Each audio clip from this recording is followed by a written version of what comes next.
Hello friends, welcome to my YouTube channel. Today we would be talking about Staphylococcus.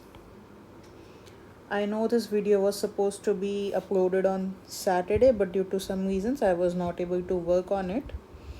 Today I have also chosen a different method in which I would write and talk to you side by side. So let's talk about the introduction. So starting with the introduction, Staphylococcus is a gram-positive cocci which is non-motile, non-spore forming or non-sporing. It is a facultative anaerobe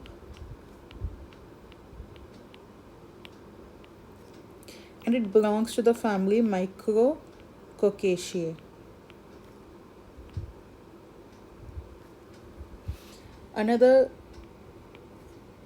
So staph is a member of this family, and then we have Micrococcus. The difference is that staph, when we see in a microscope, like your light microscope or in gram staining, staph is size 1 microns and it is basically arranged in clusters. Micrococcus would be a little bit larger. It would be around 2 microns and they would be arranged in tetrads. So they are arranged in clusters, what we say grape like clusters, and they are arranged in tetrads and they are bigger in size. The Micrococcus group. Then talking about how to differentiate Staphylococcus from other gram-positive cocci. So in the gram-positive cocci, we also have a Streptococcus family. So what we do is we perform the catalase test. The catalase test would be positive for your Micrococcus family and negative for your Streptococcaceae family.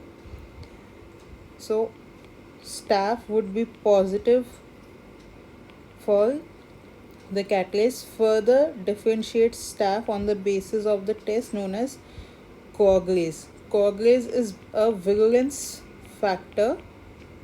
We would talk about the virulence factors later on. So coagulase is a virulence factor there, and we have two types of coagulase test: the slide coagulase and the tube coagulase.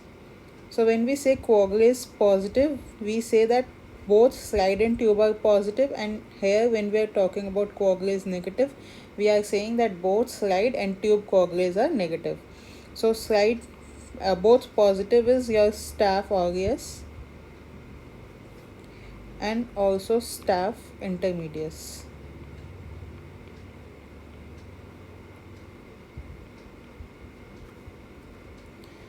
Both negative is your what we call as coagulase negative Staphylococcus. Cons is nothing but coagulase negative Staphylococcus. So in both negative, we would study about staph epidermidis and staph saprophyticus.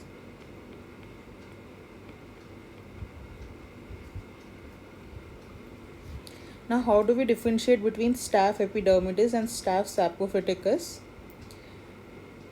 We use the Novo-Bison disc.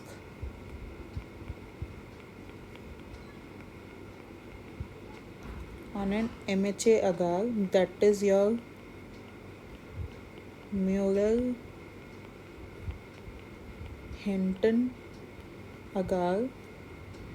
On the Mueller-Hinton agar, we do a lawn culture And when we use the disc, this is known as the disc diffusion method. So staph epidermidis would be sensitive to novobiocin, whereas saprophyticus would be resistance. What I remember the mnemonic is SR, that is staph saprophyticus would be resistant. Now, how do you differentiate between staph aureus and staph intermedius? We do the DNase test, that is deoxyribonuclease test. This DNase test is a confirmatory test for staph aureus. We get DNase as a media or agar, and when we subculture it, so the color of the media is blue.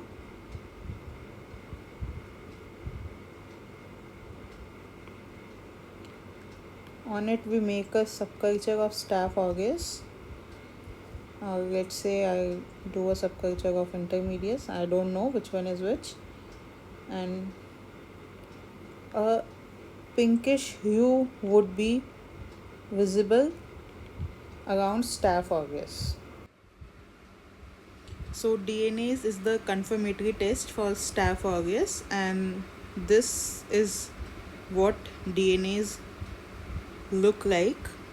So let's just focus on this part. This is the staph aureus part.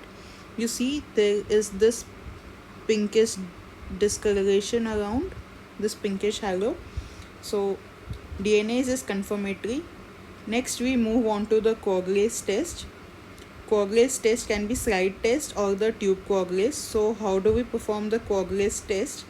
Is we take a 1 drop of normal saline and we put emulsify our organism. Then we put a 1 loop full of pooled plasma onto it, and when we see it against light, then these clumps would be visible. So we say that it is positive. Then the clotting factors should be, why do we use the plasma? Because plasma has clotting factors. What is the mechanism? So prothrombin, just like in our body, it converts into thrombin. The fibrinogen is activated by thrombin into fibrin, which forms your clots. So the question asked is, why is plasma used and not serum? Is because plasma has these clotting factors, whereas serum we know lacks the clotting factors. Another question asked is, why do we use a guinea pig? Why do not we use a guinea pig plasma? Is because the guinea pig plasma lacks the clotting factors, or to be more specific, the fibrinogen. So what does your slide coagulase test? Slide coagulase tests your clumping factor, or known as bound coagulase. It is basically a virulence factor, and it is one of the cell surface adhesin. We will read about other cell surface adhesin like collagens adhesin, fibronectin adhesin, and clumping factor is one of them. Next, moving on to tube coagulase. So tube coagulase tests for a free coagulase. How do we do it? We take a test tube. In this we add 0.8 ml of normal saline and 0.2 ml pooled plasma. You can change the amount, but you have to maintain a dilution of 1:5. So in the normal saline, we first emulsify our test organism, and then we add pooled plasma.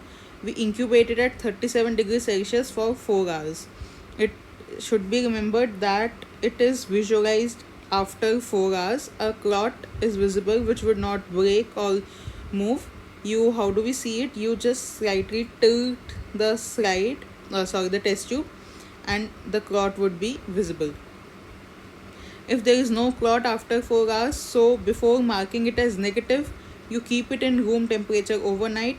If still there is no clot, then you label it as negative. Sometimes a light clot is formed, so you mark it as positive. Why do we keep it at room temperature overnight and not at 37 degrees Celsius? Because sometimes at high temperatures the clot dissociates. That means the clot will form and it will break down at such a high temperature. The question asked in Viva is, what is examples of slide negative but tube positive, slide positive but tube negative, and slide positive and tube positive? So slide positive and tube positive, we know Staphylococcus aureus. Another one is Staphylococcus intermedius. To differentiate them, we do the DNA. So DNA is positive for Staph aureus.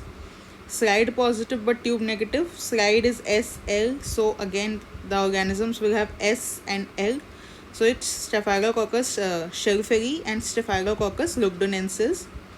Slide negative but tube positive, we have Staphylococcus hicus but Staphylococcus delphini. So out of these, Staphylococcus delphini is non-pathogenic. It is not known to cause any disease in the humans. Moving on to the catalase test, which we use to differentiate Staphylococcus or Micrococcaceae family from the Streptococcaceae family. So catalase is basically a protective enzyme and it protects the bacteria from free radicals. It is present either in aerobic or facultative anaerobes.